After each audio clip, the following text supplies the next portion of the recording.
Salam, bugünkü izahımız olacaq 9-cu sinif Azərbaycan tarixindən 31-ci paraqraf, yəni Qurtuluş Hərəkatı mövzusu. 1990-cı ilin sentyabrında deməli Heydər Əliyev həm Azərbaycan SSR-ə, həm də ki Naxçıvan Muxtar Sovet Sosialist Respublikasının Ali Sovetinə deputat seçilir.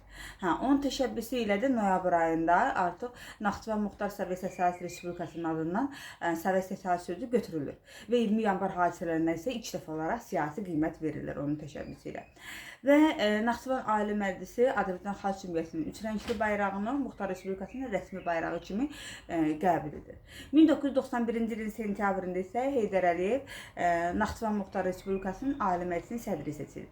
Baxın, 90-cı ilin sentyabrında sadəcə deputat seçilir həm Azərbaycan SSR-ə, həm də ki deməli Naxçıvan Muxtar Sovet Sosialist Respublikasına. 91-ci ilin sentyabrında isə artıq Naxçıvan Muxtar Respublikasının artıq SSR sözü yoxdur da. Sovet Sosialist sözü götürülmüşdür. Naxçıvan Muxtar Respublikasının məclisinin sədri olur. 1992-ci ildə isə Naxçıvanı Türkiyə ilə birləşdirən Ümid Körpüsü, yəni Sədərək Körpüsü tikilir. Və xalq artıq Heydər Əliyevə hakimiyyəti görmək istəyirdi, buna görə də ona müraciət olunur və beləliklə də 1992-ci ilin noyabr ayında Naxçıvan şəhərində Yeni Azərbaycan Partiyasının təsis konfransı keçirilir və burada da Heydər Əliyev partiyanın sədri olur. Deməli, bundan sonra isə Kəlbəcərin işğalı artıq yəni siyasi böhranı daha da dərinləşdirmişdi. Bildiyimiz kimi 1993-cü ilin aprelin əvvəllərində ilk günlərində Kəlbəcər işğal olunmuşdu. Və burada da həm də ölkənin parçalanmasına, vətəndaş müharibəsi təhlükəsi yaranmışdı. Bu da belə bir çətin zamanda idarəçilik səriştəsi olmadığı üçün baş nazir, Milli Məclisin sədri, sonra elə digər güc nazirlikləri rəhbərləri istefa verməli olur və 1993-cü ilin iyununda isə artıq Gəncədə qiyam da baş vermişdi, hərbi qiyam baş vermişdi.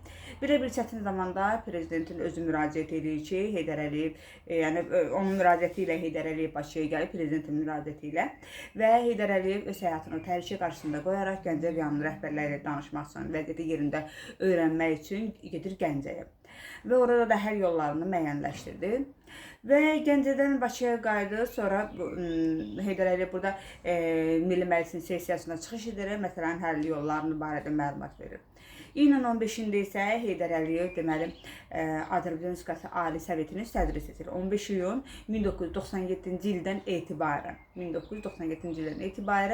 Milli Qurtuluş günü kimi elan edildi.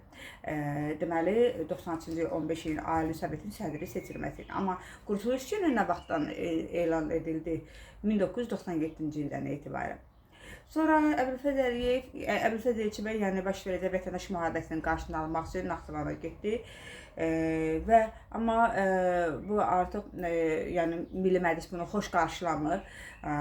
Buna görə də iyunun ikinci yarısında da bu prezident səlahiyyətləri ilə Ali Sovetin sədri Heydər Əliyevə verilir və Heydər Əliyev 1993-cü ilin avqustunda bu cənubda separatçı, təxribatçı qiyam dəstələri var, qüvvələr vardı. Onları da zərərsizləşdirir və ölkənin parçalanmasının qarşısını qətiyyətlə almış olur. Və 93-cü ilin oktyabr ayında artıq prezident seçkiləri keçirilir. Bundan sonra isə yəni Heydər Əliyev prezident seçilir və əsas diqqətini ordu quruculuğuna, dövlət quruculuğuna yönləndirir. İzahımız bu qədər. Növbəti izahlarda görüşənədək.